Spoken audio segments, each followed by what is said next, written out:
ओम नमः शिवाय। प्रेम से बोलिए पार्वती पतिये हर हर महादेव। प्रिय भक्त जनों, आज आप सभी माताओं बहनों को हरियाली तीज की बहुत बहुत शुभकामनाएं। आप सभी का सुहाग अखंड रहे।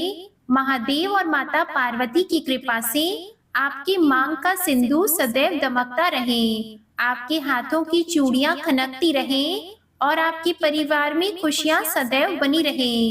आज हम हरियाली तीज की कथा का श्रवण करेंगे। ऐसी मान्यता है कि तीज व्रती महिलाओं को हरियाली तीज की कथा को अवश्य सुनना चाहिए, तभी यह कथा पूर्ण मानी जाती है। आज हमारी माताएं बहनें अपने पति की लंबी आयु और परिवार की खुशहाली के लिए ये बड़ा ही कठोर व्रत करती हैं। उन माताओं और बहनों को मेरा नमस्कार। आप जैसी स्त्रियां ही नारी को आदर्श रूप प्रदान करती हैं, जो परिवार और पति की खुशी में अपनी खुशी मानती हैं। तो प्रिय माताओं बहनों, आइए सुनते हैं हरियाली तीज की व्रत कथा, जो अखंड सुहाग प्रदान करने वाली है, सभी मनोकामनाओं को पूर्ण करती है। ओम श्री गणेशाय नमः। एक बार भगवान भोलेनाथ ने माता पार्वती को उनके पूर्व जन्म के बारे में बताते हुए इस कथा के महत्व को समझाया। श्री भोले शंकर बोले, हे गौरी, पर्वतराज हिमालय पर स्थित गंगा के तट पर तुमने मुझे बाल्य अवस्था में 12 वर्षों तक अधोमुखी होकर घोर तपस्या की थी। इसी समय तुमने अन्न ना खाकर पेड़ के सूखे पत्ते चबाकर व्यतीत किए। माघ मास की विक्रांत शिला में तुमने निरंतर जल में प्रवेश करके वैशाख की जला देने वाली गर्मी में तुमने पंचाग्नि से शरीर को तपाया।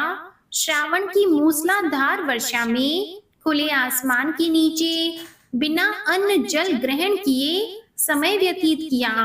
तुम्हारे पिता तुम्हारी कष्टदायक तपस्या को देखकर बहुत दुखी होते थे, उन्हें बड़ा क्लेश होता था। तब एक दिन तुम्हारी तपस्या और पिता के क्लेश को देखकर नारद जी तुम्हारे घर पधारे। तुम्हारे पिता ने हृदय से अतिथि सत्कार करके उनके आने का कारण पूछा। नारद जी ने कहा, गिरिराज, हे महाराज, मैं भगवान विष्णु के भेजने पर यहाँ उपस्थित हुआ हूँ।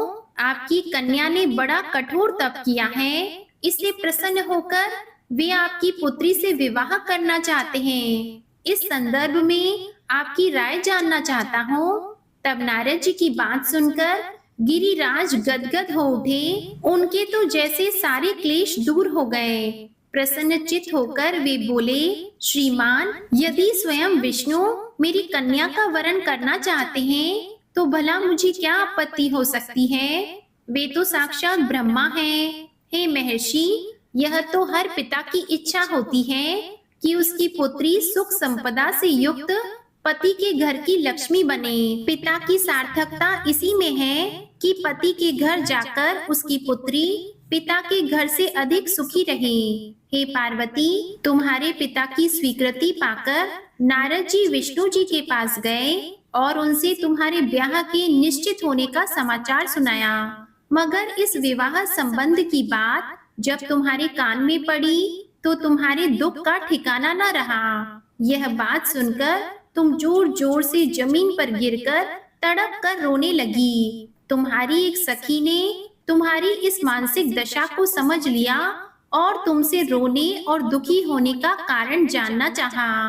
तब तुमने बताया, मैंने सच्चे हृदय से भगवान शिव शंकर का वरण किया है, किंतु मेरे पिता ने मेरा विवाह विष्णु जी से निश्चित कर दिया है। मैं विचित्र धर्म संकट में हूँ, क्या करूँ? प्राण छोड़ देने के अलावा कोई भी उपाय शेष नहीं बचा है। हे पार्वती, तुम्हारी सखी बड़ी ही समझदार और सूझबूझ वाली थी। सखी, इसमें प्राण त्यागने की क्या जरूरत है? संकट के मौके पर धैर्य से काम लेना चाहिए। नारी के जीवन की सार्थकता इसी में है। पति रूप में हृदय से उसे एक बार स्वीकार कर लिया, जीवन पर्यंत उसी से निर्वाह करें। सच्ची आस्था और निष्ठा के सामने तो ईश्वर को भी समर्पण करना पड़ता है। मैं तुम्हें घनघोर जंगल में ले चलती हूँ। जो साधना स्थली भी है, और जहाँ तुम्हारे पिता तुम्हें खोज नहीं पाएंगे, वहाँ तुम साधना में लीन हो जाना। मुझे विश्वास है कि महादेव अवश्य ही तुम्हारी सहायता करेंगे। हे पार्वती, तुमने ऐसा ही किया। तुम्हारे पिता तुम्हें घर पर ना पाकर बड़े दुखी और चिंतित हुए। वे सोचने लगे कि तुम जाने कहाँ चली गई। मैं विष्णु जी से उनका विवाह करने का प्रण कर चुका हूँ। यदि भगवान विष्णु बारात लेकर आ गए और कन्या घर में नहीं हुई तो बड़ा ही अपमान होगा। मैं तो कहीं मुंह दिखाने योग्य नहीं रहूंगा। यही बात सोचकर गिरिराज तुम्हारे पिता ने जोर शोर से तुम्हारी खोज शुरू कर दी। इधर तुम्हारी खोज होती रही और उधर तुम अपनी सखी के साथ नदी के तट पर एक गुफा में आराधना में लीन थी। भाद्रपद शुक्ल तृतीया को हस्त नक्षत्र था। उस दिन तुमने रेत के शिवलिंग का निर्माण करके व्रत किया। रात भर मेरी स्तुति करके गीत गाकर जागी। तुम्हारी इसी कष्ट साध्य तपस्या से प्रभावित होकर मेरा आसन डोलने लगा। मेरी समाधि टूट गई। मैं तुरंत तुम्हारे समक्ष जा पहुंचा और तुम्हारी तपस्या से प्रसन्न होकर तुम्हें वर मांगने के लिए कहा। तब अपनी तपस्या के फलस्वरूप मुझे अपने सामने पाकर तुमने कहा, हे शिव शंभु, मैं हृदय से आपको पति के रूप में वरण कर चुकी हूँ। यदि आप सचमुच में मेरी तपस्या से प्रसन्न होकर यहाँ आए हैं तो मुझे अपनी अर्धांगिनी के रूप में स्वीकार कर लीजिए। हे पार्वती, तब मैंने तथास्तु कहकर कैलाश पर्वत पर लौट आया। प्रातः होते ही तुमने पूजा की समस्त सामग्री को नदी में प्रवाहित करके अपनी सहेली सहित व्रत का पारण किया। उसी समय अपने मित्र बंधु दरबारियों सहित गिरिराज तुम्हारे पिता तुम्हें खोजते खोजते वहां आ पहुँचे। तुम्हारी इस कष्ट साध्य तपस्या का कारण और उद्देश्य पूछा। उस समय तुम्हारी दशा को देखकर गिरिराज तुम्हारे पिता अत्यंत दुखी हुए और पीड़ा के कारण उनकी आंखों में आंसू उमड़ आए। हे पार्वती, तुमने अपने पिता के आंसू पोंछते हुए विनम्र स्वर में कहा, पिताजी, मैंने अपने जीवन का अधिकांश समय कठोर तपस्या में बिताया है। मेरी इस तपस्या का उद्देश्य केवल यही था कि मैं महादेव को पति के रूप में पाना चाहती थी। आज मैं अपनी तपस्या की कसौटी पर खरी उतर चुकी हूँ। आप क्योंकि विष्णु जी से मेरा विवाह करने का निर्णय ले चुके थे, इसलिए मैं अपने आराध्य की खोज में घर छोड़कर चली आई। अब मैं आपके साथ इसी शर्त पर घर जाऊंगी कि जब आप मेरा विवाह विष्णु जी से ना करके महादेव जी से करेंगे। हे पार्वती, यह सुनने के बाद गिरिराज तुम्हारे पिता मान गए और तुम्हें घर ले गए। कुछ समय के पश्चात शास्त्र श्लोक विधि विधान पूर्वक उन्होंने हम दोनों को विवाह सूत्र में बांध दिया। इस प्रकार हम दोनों का विवाह हुआ। भाद्रपद की शुक्ल तृतीया को तुमने मेरी आराधना करके जो व्रत किया था, उसी के फल स्वरूप मेरा तुमसे विवाह हो सका। इसका महत्व यह है कि मैं इस व्रत को करने वाली कुंवारी कन्याओं तथा सुहागिन महिलाओं को मनोवांछित फल देता हूँ। इसलिए सौभाग्य की इच्छा करने वाली प्रत्येक महिलाओं को यह व्रत पूरी निष्ठा और आस्था से करना चाहिए। बोलिए भोले शंकर भगवान महादेव और माता गौरी की जय। अब सुनिए भगवान भोलेनाथ की आरती। ओम जय शिव ओंकारा, स्वामी जय शिव ओंकारा। ब्रह्मा विष्णु सदा शिव, ब्रह्मा विष्णु सदा शिव, अर्धांगी धारा। ओम जय शिव ओंकारा। एकानन चतुरानन पंचानन राजे, स्वामी पंचानन राजे।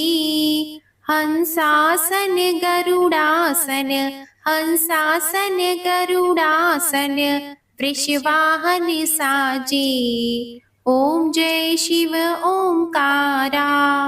दो भुज चार चतुर्भुज, दश भुज ती सोहे, स्वामी दश भुजते सोहे, तीनों रूप निरखता, तीनों रूप निरखता, त्रिभुवन जन मोहे।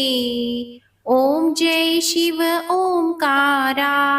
अक्षमाला वनमाला रुंडमाला धारी, स्वामी रुंडमाला धारी। चंदन मृग मद सोहे, चंदन मृग मद सोहे, भाले शशिधारी। ओम जय शिव ओंकारा।